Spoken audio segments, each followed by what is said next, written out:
Claude Mangin qui était passé à Bressuire début avril, qu'on avait accueilli avec les associations de Sahraouis pendant 3 jours ici à Bressuire, eh bien, est rendu au Maroc, excusez-moi, est arrivé en bas de l'Espagne, et ce matin, dans la journée, ils vont essayer, avec des militants, des parlementaires, alors surtout espagnols, des maires, de rejoindre le Maroc à Tanger.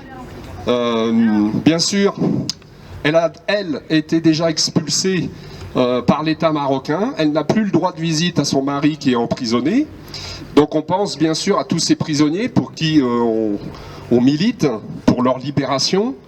Et donc on croise les doigts pour que le Maroc lui ouvre ses portes, respecte les droits de l'homme, respecte le fait qu'on ait droit de rendre visite en prison à ses proches. Donc voilà pourquoi on est là ce matin. La France, le Maroc assassin. L'association Survie qui dénonce, alors France Complice, oui, par l'intermédiaire de M. Macron, qui a fait plusieurs choses en 2024. La première, il a reconnu la souveraineté du Maroc sur ce territoire, ce qui est contraire à l'ONU, qui dit que ce territoire, pour savoir, eh bien, il faut faire un référendum d'autodétermination qui n'a pas encore eu lieu. Donc M. Macron outrepasse les résolutions, les recommandations de l'ONU. Le Maroc assassin. La France complice. Le Maroc assassin. La France complice. Le Maroc assassin. La France complice. Et deuxième point, alors que la Cour européenne de justice, en octobre 2024, a dénoncé comme illégaux les accords commerciaux qui existaient entre le Maroc et cette région et l'Europe, eh bien Emmanuel Macron a, en novembre, été re-signé de nouveaux accords commerciaux dans cette zone, sans l'accord du Sahara occidental, des Sahraouis, ce que l'on dénonce, nous à Survie, ce qui n'est pas respectueux, en tout cas des peuples qui demandent, eux, leur autodétermination et un territoire pour vivre, voilà, sans être forcément exilés comme ici en France. Voilà ce que Survie pouvait dire ce matin.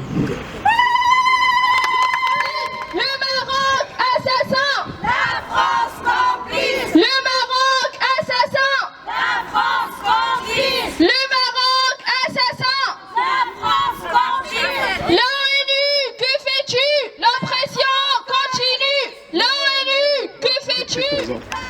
Au niveau de la Ligue des droits de l'homme, ça a été pour nous l'occasion de rappeler un peu notre engagement, de réaffirmer notre soutien au droit à l'autodétermination du peuple sahraoui, comme un certain nombre d'autres peuples dans l'univers, de dénoncer fermement la position prise par le président Emmanuel Macron et son soutien à la position du régime marocain au détriment du droit international, d'exiger le respect du droit international et la mise en œuvre des décisions des Nations Unies concernant le Sahara occidental. ONU, vous venez de faire appel à ces décisions, d'appeler à la libération des prisonniers politiques sahraouis, d'exiger l'arrêt de l'exploitation illégale des richesses du Sahara occidental et de demander au gouvernement français et aux entreprises françaises d'appliquer les décisions de la justice européenne et de cesser immédiatement toute présence au Sahara occidental.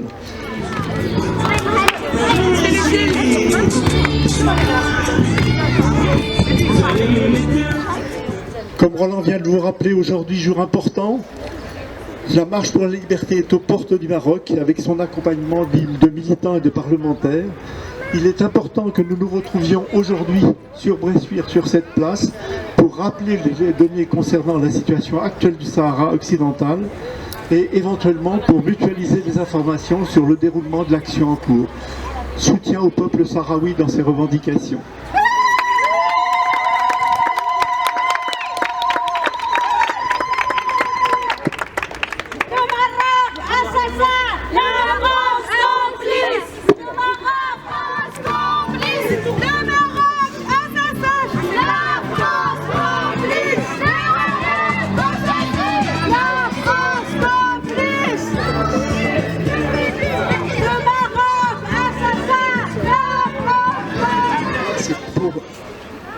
Aider, soutenir les 22 et tous les prisonniers sahraouis aux prisons du Maroc.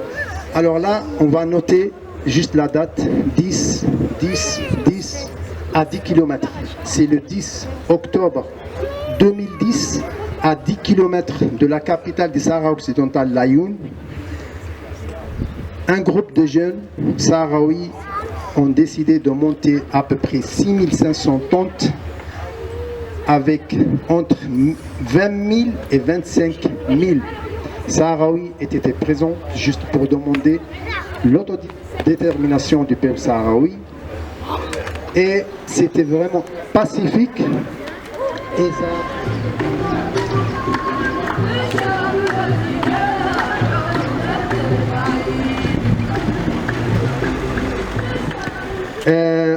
les prisonniers sahraouis, il y avait la force marocaine le 8-11, après 29 jours, ils ont détruit le campement d'une manière très sauvage, avec l'aviation marocaine, avec une centaine de soldats marocains qui ont brûlé les tentes. Ils ont arrêté à 163 Sahraouis.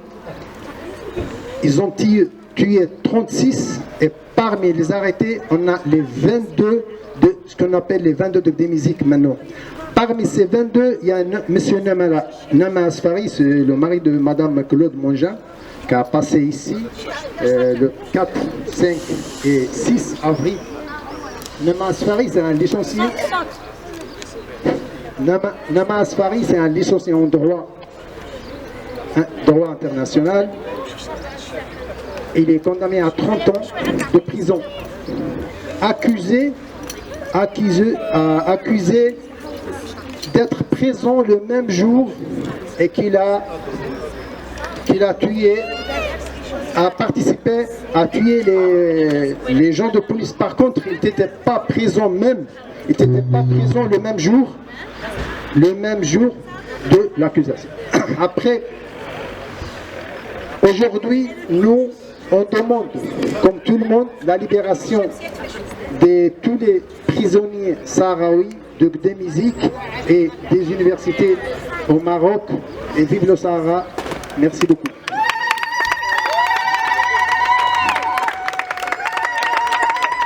Que vive la lutte du peuple sahraoui!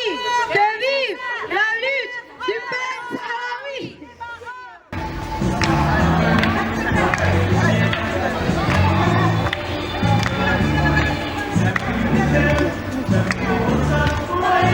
Yeah.